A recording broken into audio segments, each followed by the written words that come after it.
Bon, je reprends la parole de nouveau parce que j'ai à peine reçu un message du frère Pascal depuis le front au Congo.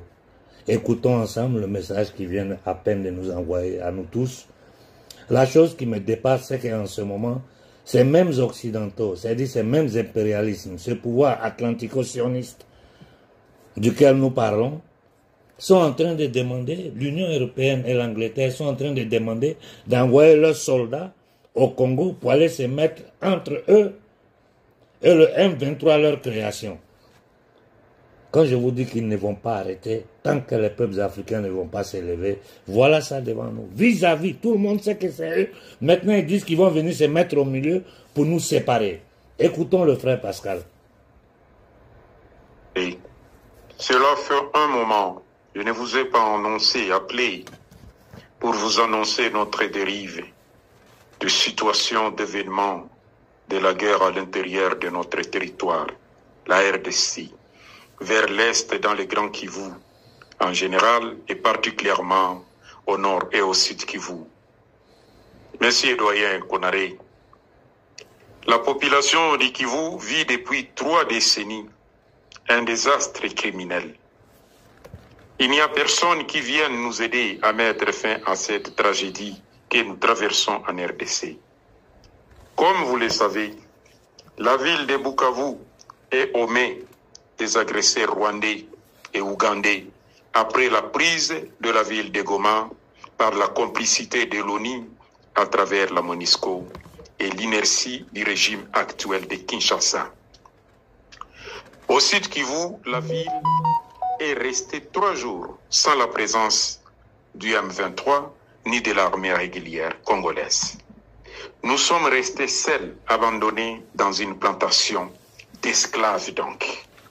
La guerre que nous imposent les grandes puissances, notamment les États-Unis, la France et l'Angleterre, pour lesquels seuls les 3 pays représentent l'oligarchie criminelle de l'Occident collectif. Ce sont ces 3 pays criminels qui déciment les autochtones et détruisent le Congo en passant par le Rwanda et l'Ouganda avec des vers de terre, je peux dire, se trouvant dans le gouvernement congolais à Kinshasa. Et maintenant, que la très grande stratégique ville de Bukavu est mise en garnison par l'armée rwandaise et ougandaise.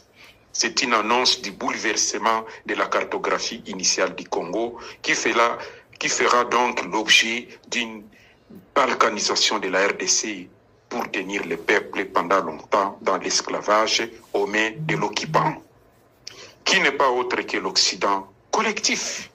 Doyen, l'objectif est de s'emparer en urgence avec la RDC, qui est le grand poumon des ressources minérales du continent africain et par la suite balkaniser tout le continent africain en petits morceaux pour mieux nous contrôler.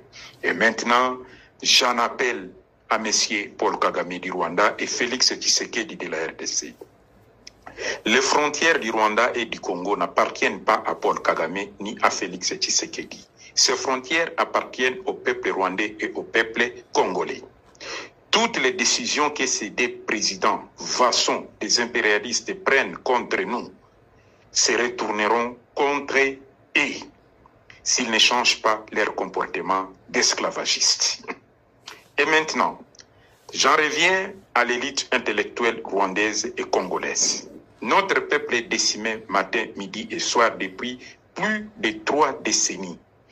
Au Rwanda, il y a eu plus de 800 000 morts en 1994, doyen.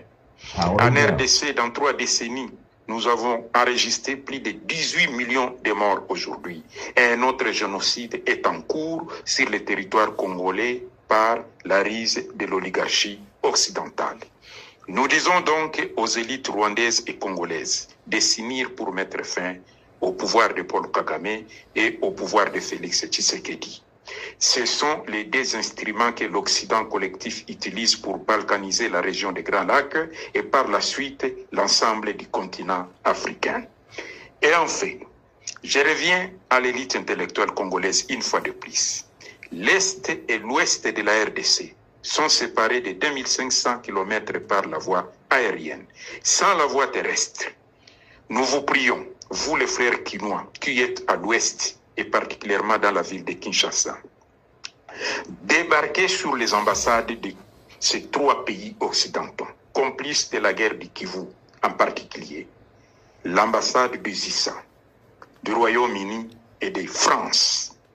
Nous devons mettre en garnison ces ambassades occidentales, couper l'eau et l'électricité à l'intérieur, rester encercler ces ambassades jour et nuit, les exposer à l'opinion publique mondiale de la rise et du complot qu'elles se livrent pour opérer contre notre pays et notre peuple, en fait qu'ils cessent d'être imparfaits sur notre territoire. Nous devons également lancer un appel à un soulèvement collectif à l'échelle nationale visant à expulser les groupes agresseurs et les régimes actuels dans la gestion de notre territoire, la RDC. La société civile africaine doit également jouer un rôle majeur de sensibilisation, car l'avenir de l'Afrique et des générations futures en dépend. Merci, doyen Konaré, de nous avoir joints dans notre traversée tragique dans les 2 Kivu, notamment le Nord et le Sud Kivu. Merci. Bon, voilà, nous avons tous écouté ce message du frère Pascal. Je suis vraiment ému, non, je suis ému parce que je suis assis au beurre, je suis derrière un bureau tranquille. Le frère, il est au front.